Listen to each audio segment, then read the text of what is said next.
Once again this year, I would like to offer a huge thank you to our dedicated team of volunteers, donors, funders and supporters. I take this opportunity to extend a sincere thank you to our wonderful staff for your unwavering support, passion and commitment each and every day to do the absolute best for the people we support. I would also like to thank the board, our chair Peter Wilcox, for their support and for their guidance. We've got a couple of people who have been willing to share their stories with us, and so that'll be really important in terms of them being able to talk to you about how they were able to achieve their goals. And since that time, Georgie's achieved greater independence, I think it would be fair to say, which has enriched her life, but it has enriched her family's life too. That's exactly right. One of the reasons we didn't want to consider what was then the Oakley Centre, now OC Connections, was that it was so close. Georgie went to school on a bus every day and that was her routine. She loved the bus. Getting her off the bus was the actual problem most of the time. And so we thought, oh look, we need that to keep happening, let's get her somewhere. But what Vicky said is right, we walked in and it was just felt right. I can't tell you any more than that. There was, apart from the fact that we were given a detailed outline of the programs, and a lot of the programs really looked like they'd be what would suit Georgie. It just had a feel about it. I don't know what it was, and it felt great. And so she's been there for a while and causing all sorts of mayhem, I would imagine. I'm going to tell you a few things about Georgie. They're going to seem like the tiniest little things to be so proud of, but for Georgie they're amazing. For a while there, Georgie was almost centre bound, because if they went somewhere like bowling, more often than not Georgie would just decide, I'm not getting off the bus, I'm warm, I'm safe, I'm comfy, and that caused all sorts of mayhem. Because they had to get people off the bus and the bus had to go back and do something else, and oh, this is horrendous. And with the NDIS, we were able to get the support to have Georgie with a one-to-one carer 2 or 3 times a week, and that meant that she was able then to do far more activities and be involved in far more independent activities as well. And one of her favourite things at the moment is every Wednesday she goes to the Caribbean market, and I think early in the year there was a few sit on the buses and stay there, so she spent 3 hours just sitting on the bus, and that's what she does. But now she gets off almost every single time, which she has done lately. It might take 5 minutes. She walks, she puts her arm through somebody's, links with them and walks around saying hello to everybody. A few months ago, one of the staff suggested, look, Georgie's often pointed to the chips and to the Coke, and suggested she wouldn't mind something to eat there. And we've always just sent her lunch, and we thought, oh, that sounds fantastic. And I must admit, a lot of the problems with Georgie are us. We've done the wrong thing. We've done for her far more than made her do that. For example, I would normally get home at 4 o'clock and she's hungry and she's thirsty and she wants to sit and relax, and so I've left work early. I've brought 2 hours marking home with me. I've got 40 emails to answer, so I do as much as I can for her to sit down and shut her up and then open my computer and try and get some work done. We were just doing the whole time. So this was a big plus for us that Georgie was able to do that. So she now goes, she takes the money, she gets her chips out of the Bay Marie herself, she doesn't require him to do that, she gets her Coke out of the fridge herself, she pays, she gets her change, she probably says hello 1,000 times, and off she goes and eats it. And that might seem like the simplest little thing, but for Georgie that is a major thing, because a year ago she would have gone without rather than do it herself. So she would have dug her heels in and just said, no, I'm not doing that. And she sort of stood there until I either did it, which means she went, or we would just, she would have just gone without, accepted the fact that that's not going to happen. Now she's just so used to doing independent things for herself. It's quite amazing. And just another small story. In line with that, we now have a few times a week someone bring Georgie home for us, and because they are coming from work, but they're not coming from work in the sense that I am. They can wait Georgie out. So Georgie has to help prepare her snack and help get everything ready, and pretty soon she's going to help to get the clothes off the line and help to do a lot of other things. And again, it seems so small, but just with the partnership with OC and setting those goals, and of course the staff at OC understand these goals are tiny, but for Georgie they're major. I came home Monday because the carer was sick.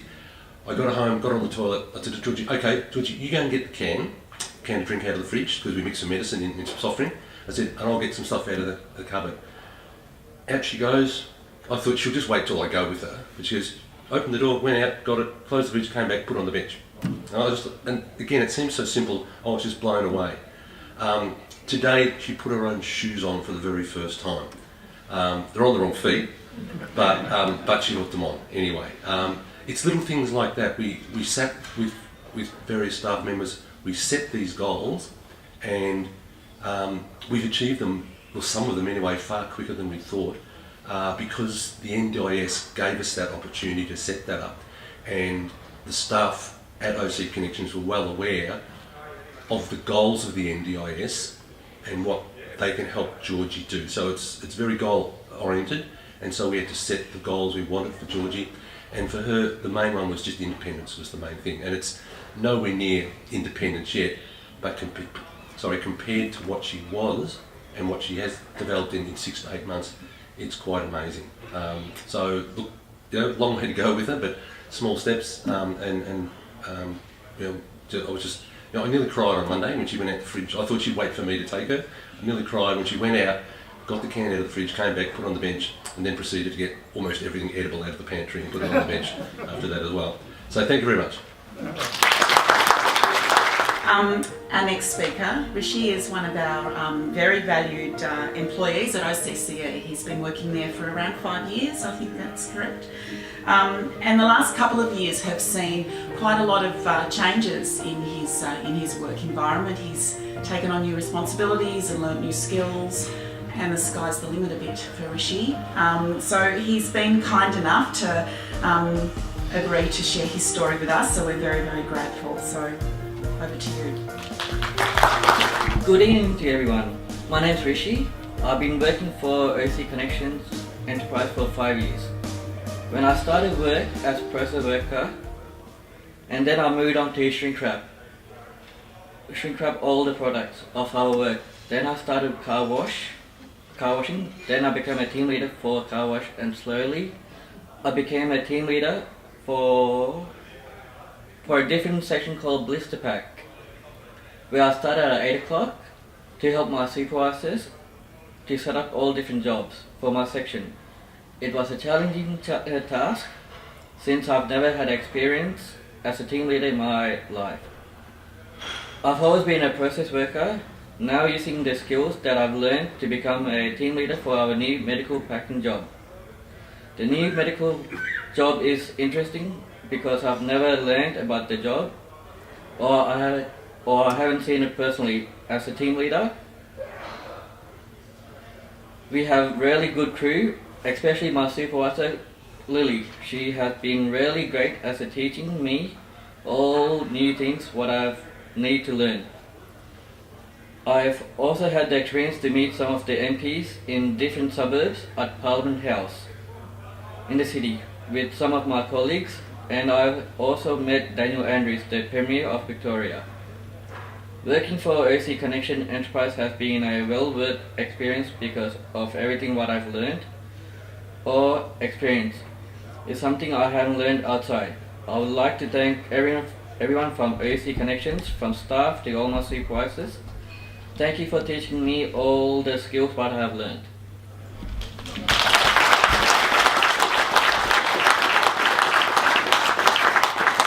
I'd also like to thank Chris and Rishi for sharing your personal stories, because it's a very hard thing to do and we are very, very grateful, so thank you. Please let me introduce our chair, Peter Wilcox. It is very much my pleasure to be here to reflect upon our many achievements that have been made over the last 12 months. As Therese has flagged, it's been a landmark year for OC Connections. Not only have we successfully transitioned to the National Disability Insurance Scheme, but we've also strengthened our commitment to the NDIS with the successful rollout of our co-achieved model. Throughout the 2017-2018 year, our staff have continued to navigate the significant changes that the NDIS has brought to the sector. During that time, the OC Connections team has conducted themselves admirably. As a result of their hard work, we're now in a position to report that most OC participants are receiving better and more targeted support. This in turn, most importantly, helps them to achieve their goals and exercise choice across the many facets of their lives. On behalf of OC Connections team, we do appreciate your continued support and your contribution.